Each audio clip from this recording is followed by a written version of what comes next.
ഞാൻ എന്റെ ഫ്രണ്ടിന്റെ ഒരു ഫേസ്ബുക്ക് പോസ്റ്റ് കണ്ടിട്ട് ഒരു പയ്യൻ അവന് കിട്ടുന്ന 10-5 രൂപ ഒക്കെ കുടുക്കയിലിട്ട് വെച്ചിട്ട് ആ കുടുക്ക പൊട്ടിച്ച് എത്ര സന്തോഷത്തിലാവും അറിയോ, ഒരു സൈക്കിള് വാങ്ങി.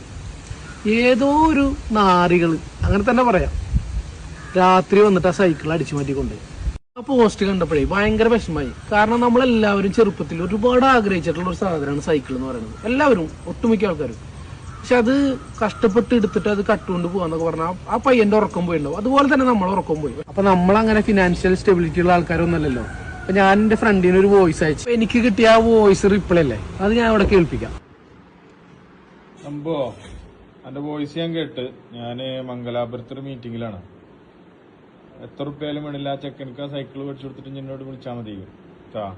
പിന്നെ ഇത് നമ്മൾ രണ്ടാളും പറഞ്ഞാൽ മതി. ഇത് നമ്മുടെ ചെക്കനിക്ക് നമ്മള് അവൻ വാങ്ങിച്ചതിനേക്കാളും സൂപ്പർ സൈക്കിൾ വാങ്ങിച്ചിട്ടുണ്ട്. അവനെ സർപ്രൈസ് ആയിട്ട് നമ്മൾ കൊടുക്കും. അപ്പൊ ആ വോയിസിൽ ലാസ്റ്റ് നിങ്ങൾ കേട്ടിട്ടുണ്ടാവും ഞാനും ആളും മാത്രം അറിഞ്ഞാൽ മതി. പക്ഷെ എനിക്ക് അങ്ങനെ തോന്നിയില്ല. ഇങ്ങനെ ഒരു സംഭവം ഞാൻ പറഞ്ഞ ഉടനെ തന്നെ ആ സൈക്കിൾ ആ പയ്യനക്ക് എടുത്തു കൊടുത്തിട്ട് എന്നെ നീ വിളിച്ചാൽ മതി എന്ന് പറഞ്ഞത് വേറെ ആരുമല്ല, നമ്മൾ അസ്കർക്കാണ്. ആണ് ഷേസില് ഇവന്റെ സൈക്കിളാണ് പോയത്. ഇവ വിഷമിച്ചതിനേക്കാൾ കൂടുതൽ അതിൽ നമ്മൾ വിഷമിച്ചിട്ടുണ്ട്. അപ്പൊ അവനക്ക് നമ്മളൊരു പുതിയ സൈക്കിൾ കൊടുക്കുന്നു. ഇവനക്ക് വേണ്ടിയിട്ടാണ് നമ്മൾ ഈ സൈക്കിൾ വാങ്ങിച്ചത് ഞാനല്ല എന്റെ ദേശില്ല. അതായത് നമ്മുടെ ഒരു മാമുണ്ട്, അസ്കർ മാമ എന്ന് പറയും. ആൾക്ക് വേണ്ടി പ്രാർത്ഥിക്കണം, വേറെ ഒന്നും വേണ്ട. അതെ, ടെൻഷൻ ഒന്നും അടിക്കരുത്. കാരണം എന്താ അറിയോ, ചെറിയ പ്രായമാണ്, ഇതുപോലെ ഒരുപാട് സംഭവങ്ങൾ ഉണ്ടാവും. മനസ്സിലായ? നിനക്കായിട്ട് പടച്ചോൻ എന്തെങ്കിലും വെച്ചിട്ടുണ്ടെങ്കിലേ അത് നിന്റെ മുന്നിൽ കൊടുന്നു തരും. അതിന് ആരെ തടുക്കാൻ വിചാരിച്ചാലും അതൊന്നും നടക്കില്ല. ഓക്കെ, ഇനി കൂട്ടി വെച്ചോട്ടാ, ഇനി കട്ടാ നമ്മള് ഇനി മേടിക്കും. പോരെ? ശരിക്കും അപ്പൊ ഒരു റിപ്ലൈ കൊണ്ട് നമ്മളെ ഞെട്ടിച്ച അസ്കർ ഖാനെ നമുക്ക് സപ്പോർട്ട് ചെയ്തുകൊണ്ട് ഞെട്ടിക്കാം.